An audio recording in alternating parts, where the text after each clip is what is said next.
Yeah, so today we'll be starting with inner join. This is one of the most important topic of your SQL skill set. As I told other day, inner join groups and then implementing these two inner store procedures, that will be uh, the requirement here, and that should be your goal too. See, in total we have 8 projects, right? In about each project, I have in the assignments I gave about 6 to 7 stored procedures per project. So it's about 50 projects.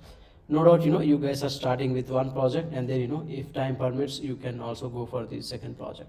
Okay. So let's start with inner join. So, this is a set-based mathematics that we have studied in our high schools, right? Let's assume that, the circle A is table A, and then a circle B is the table B, okay? So, when you say A intersection B, this is the area that will be picked up. That means the common elements between A and B will be picked up. But, if there is something here on the left-hand side, right-hand side, we have examples. The bold ones are matching between these two. Let's say 1, one will not be picked up because 1 does not exist in B. It exists only in 1. So when you say intersection B, the answer will be 4, 46, 57, 78. Let's assume that you have two tables with these primary key IDs, either department ID or student ID or order ID, client ID. So you can assume this as IDs, and there's another, if this is a client ID and then this is orders table, this is also client ID. So then you can say only 4 customers have placed their orders so far, So that's how you compare this mathematical concept into the SQL world. So here is the syntax. You say select, you're trying to join two tables here. Join in the sense you're trying to get columns from both the tables, okay? So whenever you have columns coming from both the tables, you use either inner join or left join, or there are other joins too that won't be used that often as compared to inner and left join. Most usable join is inner join, okay? Some people like, they are, instead of inner join, they say from table A comma table B comma table C, and then in where conditions they join. But that is not efficient. This is the better way, better readability, better execution on the server, better results and stuff like that. So I always recommend my students to use joins rather than using from table A comma table B comma table C. Never do that. And in my like about 400 500 slides, you will never see such coding in my slideshow, okay? So whenever you have more than one table, always go for a join, okay? So whenever you're joining two tables, right, so you're trying to get information from two tables, so that means you need to choose a base table that comes in from clause, depending on the business requirements, or sometimes it doesn't matter whichever is base table, but sometimes for the performance it does matter, okay? And then you join the table B. So this is where the freshers make mistake, this on and this maybe they will miss this the join condition between these tables, or they will put this here and the from clause, okay? So always remember inner join table name, and then after on keyword you have the criteria, how these two tables are related. This is like primary key and foreign key. Primary key in table A, foreign key in table B, okay? Yeah, so let's look at what is an inner join. The inner join is a type of join in SQL that combines rows from 2 or more tables. That is what we have looked in the first slide, based on the related column between them. It's like, see, it's not always primary key, foreign key. I do have an example where you can join tables on non-primary key and foreign key columns, okay? Only the rows that have matching values in both the tables are written, just like this here, okay? The inner joins help in retrieving related data spread across multiple tables and ensure that only rows with a match in both tables or multiple tables are written, okay? So how is it processed in the DB server? The inner join matches rows from table A and table B where the condition is true. If there is no match, the row is excluded from the result set. Like, this row number 1 will not be brought into your result set because there is no matching row for 1 in the table B, okay? So non-matching rows are excluded. So we look at with some sample. So this is the syntax we have already looked at, but there might be SQL statements where you join maybe 10 tables or 15 tables. See, there will be performance issue when you keep on adding more tables, but in some cases you might add 5 tables, 6 tables, in very extreme cases you might want to add 10 tables, depending upon what columns you are required to produce in your report or output or SQL result set, right? So it's not that I'm getting data from ABC, so I'm joining ABC. Sometimes you don't need any columns from B, but still you will be forced to inner join and B and then select columns from A and C. I have an example of such sort. Okay, so this is the syntax. So let's say our famous employee table and department table, right? So we have employee ID, first name, last name, and department ID as a foreign key in employee table. What is the primary key? Primary key is the department table, department ID. We have 1, 2, 3, 4, 5. So when you do a inner join on these two tables, so what happens is, you will get this 1, 2, 3, 4 because these rows do exist in 1, 2, 3, 4 here. The 5 on the department table, though it's at the bottom and all, it won't be picked up because there is no match between these 5 on the left side table. So you can call this as left side table and you can call this as right side table, right? So this will become the from clause will be a left side table, and after the other tables will be the right side tables. Okay. Yeah. So the finally, see why I am writing this query is I want to know the employee ID, first name, last name, and the department name, not the department ID. But unfortunately, we do not have the department name in employee table. We have department ID. So we pick this ID, go to the department table, get the label for department, and then bring it back here. So this is how your final result set will look like. You don't have to display department ID here. You can just directly go for the department. As department is there in department table, I am saying B dot, right? So yesterday we have looked at SQL alias. So I am aliasing this table as A, aliasing this table as B. Some people they alias as EMP, DEP, they go for PRD for product, PRD type. But again, if you are joining more than 4 or 5 tables, it gets a little bit messy, especially when you have product and product type tables. So what is the characters you are going to use? I mean, it's your personal choice, but I always use ABCD, as I keep going down, right? So again, if a column does not exist in other table, you can just say first name. But as a standard practice, it's better you specifically tell where this column is coming from. It's coming from employee, but an employee is already nicknamed by A. You cannot say org employee here. You have to use this nickname A dot alias name, right? And then this department is coming from department table, which is aliased as B. So that's why I'm saying B dot department. Okay. So this is very simple and a basic command. Now we have a lot of examples on inner join because this is very important topic.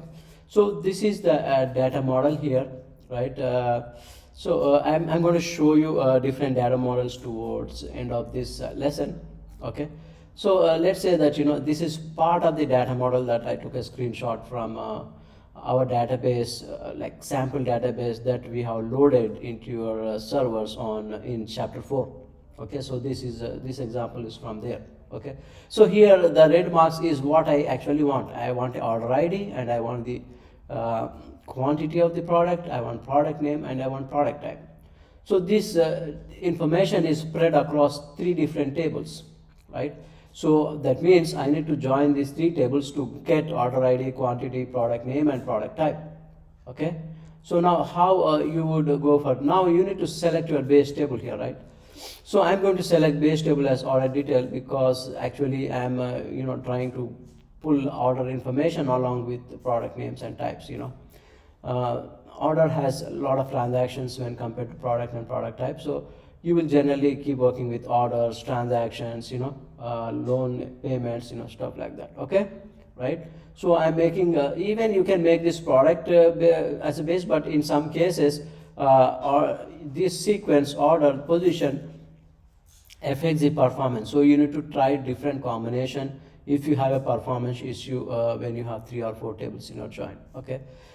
See, performance issue, I don't think you guys have ever faced this when you're writing queries. Maybe your query is completed in like 1/10 of a second, like 10 milliseconds. Sometimes queries might take 1 minute, 2 minutes, or even 5 minutes. So on every DB server there is a setting for query timeout. Okay.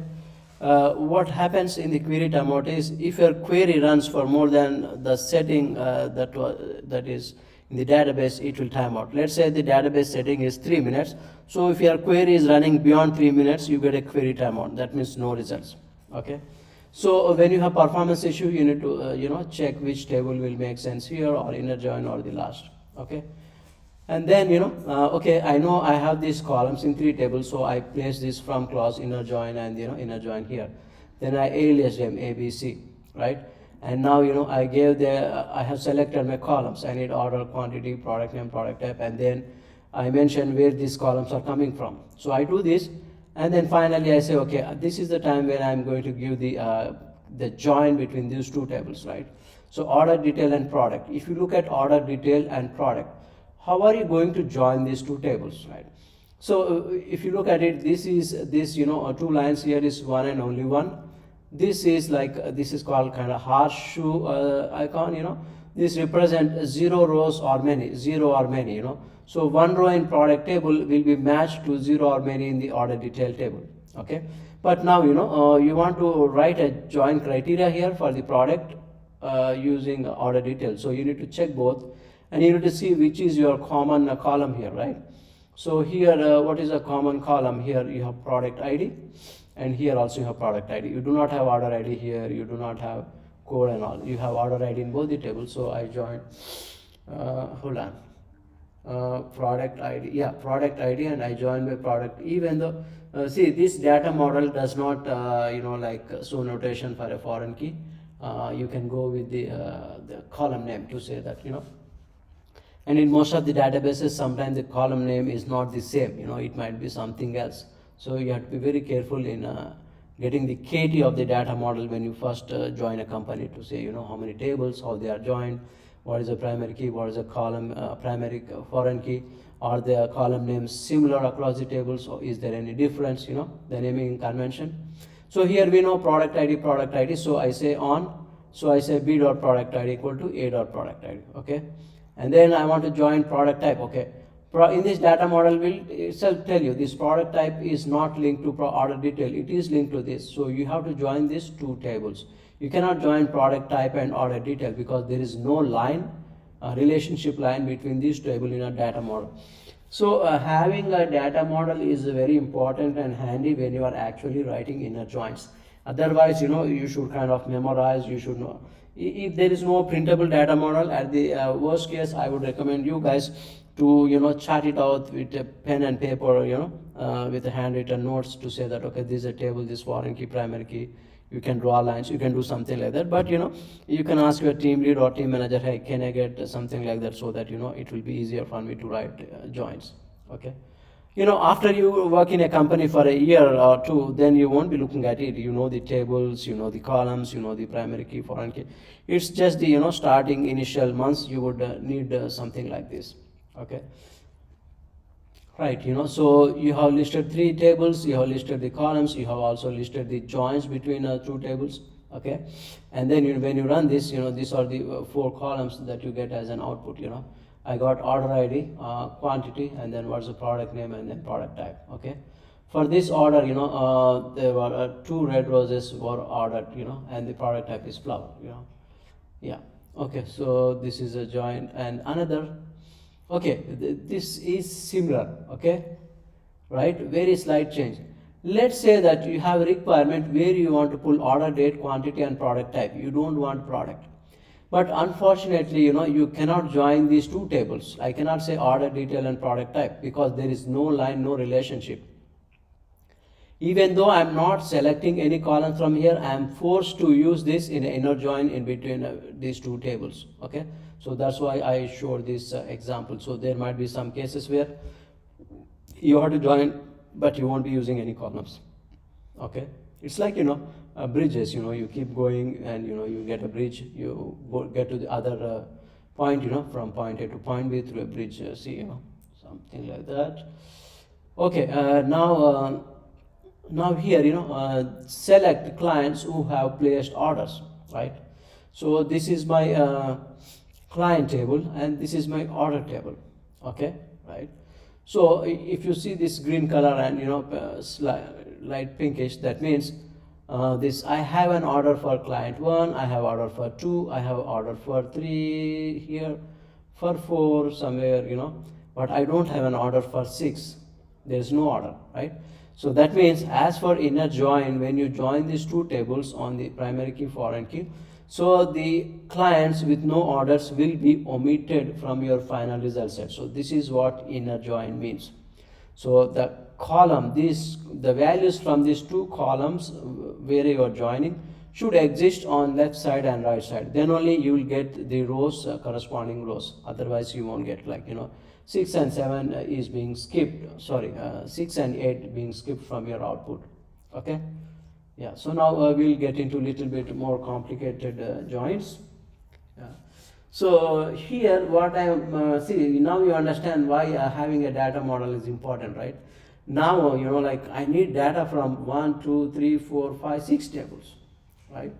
So what I'm actually trying to do here is I'm trying to get a client name, and then his order date, his or her order date, and then what is the current order status, and want to see when was this payment made for this order, and then who was my sales agent for this order, and then what is the department of the sales agent. So you should understand these lines, okay, right?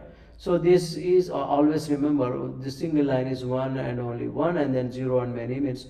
So generally when you have this notation, this horseshoe, this will be a child table, this one line, this will be a parent table, okay? So like that. So now before even don't to begin with, you don't have to write this on and all. First you lay out your tables, right, in order, and then lay out your columns, and then after that you come to the data model. Okay, I want to join account order with account client. So I come here, I see this is a client ID, and then I have client ID here. So this is how these two tables are linked.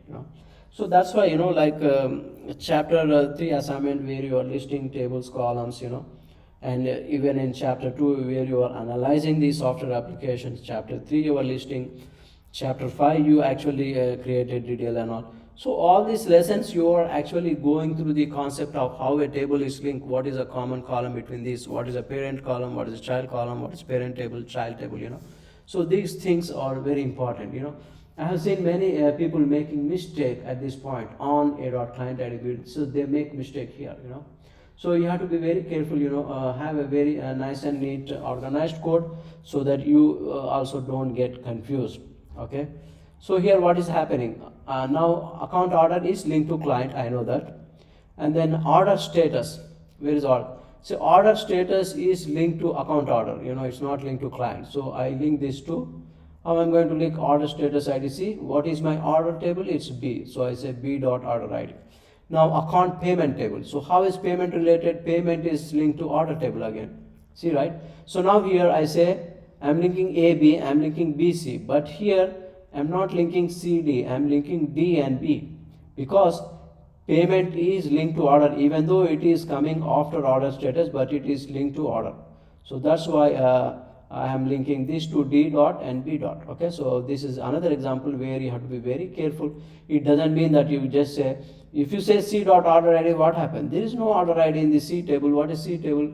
There is no order ID here, So use the data model and, like peacefully and calmly you write all these conditions. The employee table, employees, again, this is another example where the column names are different in employee table and what is B, order table. But my way of naming the columns is such that it should be very recognizable. So I use this employee ID towards end, and then they prefix it with the meaning of this column. See, if I say just employee ID here, people won't know what is this column meant for, why employee ID is here, what is he doing, right? So if you say sales agent employee ID, okay, now he is the person who actually sold this particular order to this client, right? So that's the reason why we have different names. But even though when you have different names, try to use this and then prefix it with something else, so that you know this is employee ID. So here I'm joining with employee ID. Again, I'm not going to D or C, I'm going directly to B, jumping 2 levels up, B. And then department is linked to employee table. It's not linked to A, B, C, D, E, right? So see, that's how you first you check, you can write it on a paper even before writing on the computer. You see, you write the column names, you write down your tables, and then you order your tables how you want to order. And then at the end you just put this on clause, like, okay, how these are joined. Okay. Generally people make mistake here, like, if I ask someone of you to write this, I'm 50% chances you would make mistake here, even though you have data model, because initial phases, that's a common mistake or error people would make. Okay. Yeah. And then calculate the number of unique orders per order. Okay, this is like, now we are getting into using the knowledge from other lessons into inner join group by having, right? So what is this question? Calculate number of unique products per order. So calculate number or count, then it should click in your mind that, okay, I need to use count aggregate function. If I'm using count, means I cannot use count without any group by. Okay, let me use group by. Include orders containing multiple products only. You will have something like this.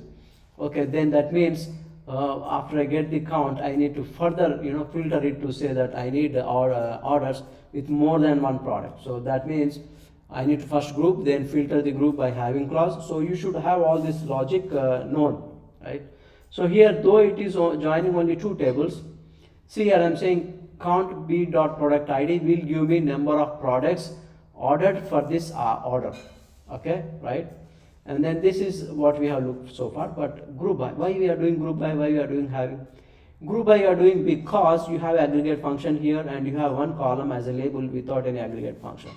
So that means automatically I have to write group by and bring this column in the group by clause, the column which do not have aggregate function, right?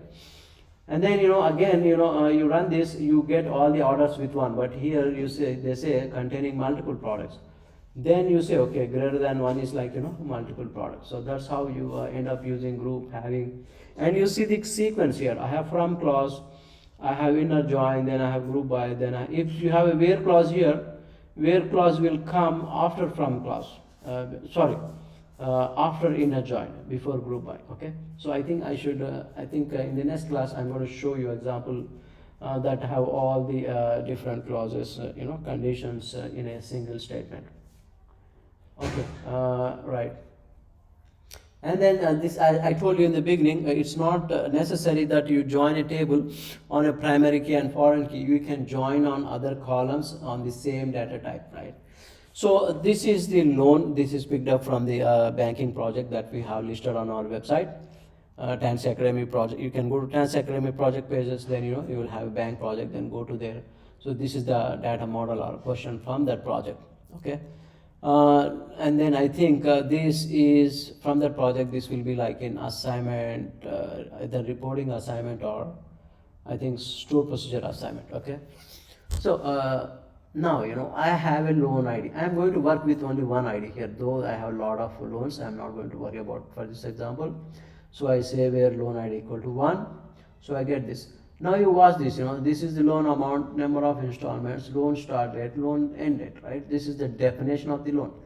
So now your manager or the business person is asking, can you display the EMI dates for a specific loan? That means he's not interested in all these columns. He's like, I want loan ID 1, and then what are the EMI dates from this loan? That's all he cares about. Now, you need to start mapping your data model. Okay, he need loan. So I have loan in my loan table, right? I think it's loan installment table. I get that. Now he is asking for EMI date. Where should I get this date from, right?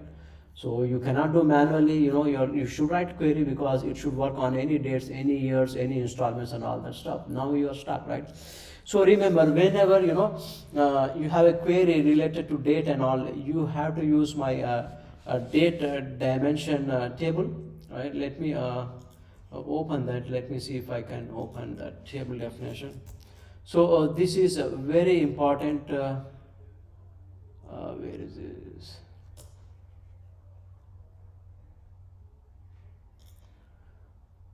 Okay, let's say that, where did we define that? In DML? Yeah, I think in DML assignment. So this date table you can pretty much use in any company, any project, any module, anywhere. So you need to make sure how to use, this is, yeah, here, right? create a date dim table. It has columns: date ID, calendar date, year, month, day of month, week of day, right? So let me see if I can. Oh, I don't think I have that here. I'm going to kill this and start it again. Okay, so let it start. Until then we can switch back here. Where is sorry, yeah. So these are the columns, and then we populate this date dimension table with the data for 10 years, 20 years, whatever is required by the business. Okay, so let me show you the date dimension table before I switch back to the slideshow.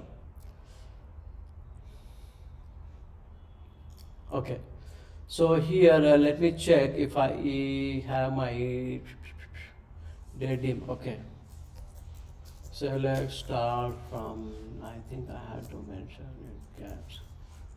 Yeah, so this is the table I'm talking about. This table has one record per calendar date, like January 1st, 2nd, 3rd. That's this way you have all the dates in this table for entire, like 2 years, 3 years, or 10 years. Okay, so this table is very handy when you are actually doing reporting. And this table has a column to say month start date. That means if you want first date from each month, then you say filter by this. If you filter by this, then you see this. February 1st, January 1st, March 1st, April 1st. But if you see something like this where it is 0, that means it is not the first of the month. So to get my EMI dates, I'm going to use this. So basically, you have to use this column and filter by this. Now, I'm going to, if you have 2 years, like I'll be having 24. Let's actually do that, where month start, oh man, is true. Okay, so you have 24 rows here, but any given person, he might not have 24 EMI. So you need to choose these dates that might belong to that particular loan. So that's what we are trying to solve here. Okay, so let me yeah, okay, right.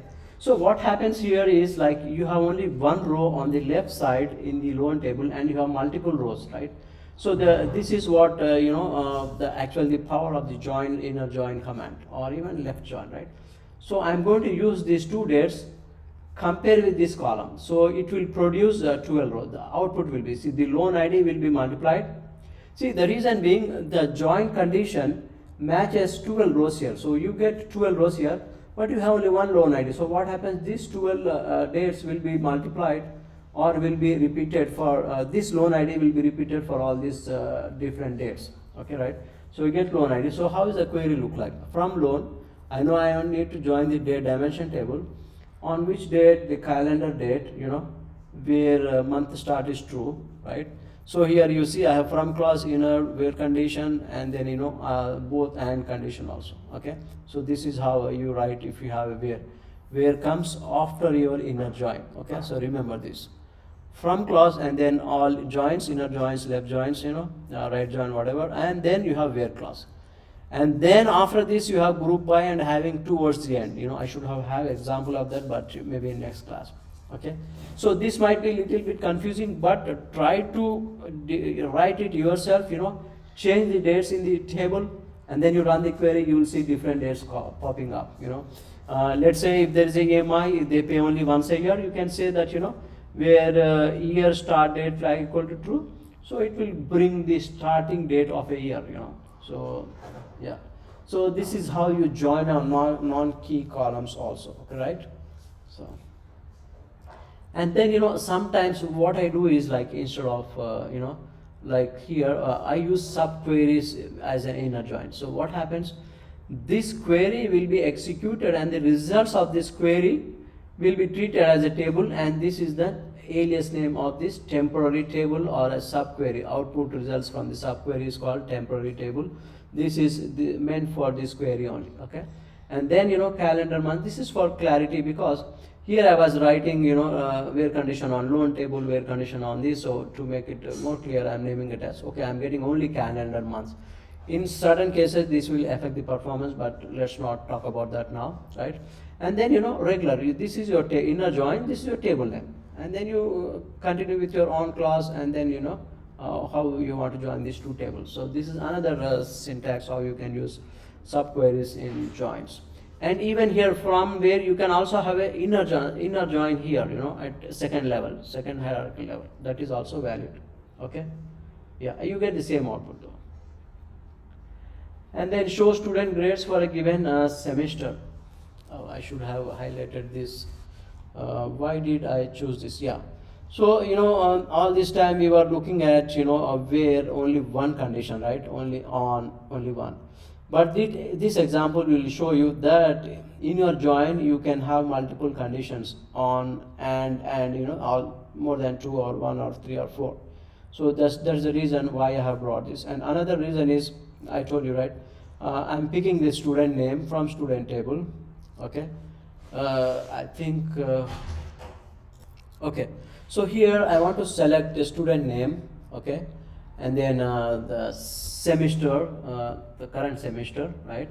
And then what is grade on a given exam. So I need student name, semester name, exam name, and grade name. So this is the relationship between different tables, right? So now as I told you, just follow this process. You can say select, you can just say okay, write down these column names here first. Okay, I need student name. You will never get confused if you follow this process. I need student name. Then you can write grade, you can write semester name, exam name, but I put it in an order such that it makes sense, right? And then you start writing. First I will treat my base table as student. I say A, right? And then I put A here. So 3 columns are remaining. Semester name, right? So where is my semester name? Semester name is in this table. So I say B dot semester. Now I try to link student to semester, but there is no line between a semester and student, right? I don't have a line. So what will I do? I will see for how can I reach. It's like a bridge. So what is my bridging table? So I see a link here into enrollment, and then I see link here. So that means I will push down the semester and then bring back inner join enrollment in between, right? So I got the table name for semester. Now next, exam name. Where is my exam name? Exam name is in exam, but there is no link between student, enrollment, or semester, right? Okay, now I have a link between semester and exam result. So I write exam name here, and then I push exam result name in between. I'm not even writing this. I'm just laying out, designing my query, right? And then grade. How is a grade link? Grade is linked. It's also there here, but it's a grade ID, right? So we will try to get the grade from the exam result. Okay, this is, I think, overall grade for a given year, but this is the grade for that exam. Okay, so I get the grade, but I link the grade with exam result master again. So here, right? So exam result master has both the condition. It is linked to the student, right? And then it is also linked to the semester, right? So you need to look at these tables and don't miss. And whenever you are trying to write the join conditions, if a table has more than 1 or 2 foreign keys, you look at these foreign keys and look in your tables. If this is part of the table, then you have to mention that. Otherwise, what happens if you don't mention this? If you just mention this, you will get duplicate rows. This is very common rule. Even with the person experienced with 2-3 years also get stuck with this. He says like, why am I getting like duplicate rows when I run a select? A given exam for a student for a semester is being repeated because you miss the joins. Okay, so the best way is like, look at this table. This table is involved in join, and look at how many foreign keys primary key it has. So exam ID, yes, I have exam ID. Am I filtering joining the exam ID here? Yeah, I am joining. D is a master table, right? I am already having condition on join, condition on exam, right? Exam ID. Okay, student ID, right? Okay, I have the student ID condition here, and then grade ID. Where is the grade ID? Yeah, D dot grade. I have a grade ID and the grade. Okay, and what? Semester ID. So how can I join? So I just mentioned the semester to semester. That's how you you dissect, or you go step by step in writing these joins, so that you don't make any mistake. Okay. Whenever you are getting duplicates, remember my words. It's something you missed in the maybe a table needs to be joined with the two different tables, yeah. And then when you write this join class, make sure that if you are using D here, right? See, my way of style of writing this query is, if you see that, right? I'm writing a join condition for B, so I will make sure I mention the column of this table first. C column, D column on the left side. E. Why? The reason is, and then I want to see how I'm going to link D. D should be always above this join. Here I'm mentioning D should be above. Here I'm using B. B should be above this inner join. The enrollment cannot be bottom, and you say here B. You cannot use B when it is defined bottom of this. So whatever you are using on right hand side, those tables should be one level above to the table you are trying to make the condition on. Okay, yeah. Now what is this? Compare the loan installment due date with actual payment. Again, I want to compare this installment due date. When was it paid? Paid is in the transaction table. So again, though I want these two tables, there is no direct line between these two tables. So I know there's a bridge table, loan amount. So I inserted that loan amount in between these two tables. And then, I'm using alias to make sure that due date is like installment due date, transaction date is like actual payment date. It makes sense when I print my report. Okay. So that is the end of inner join.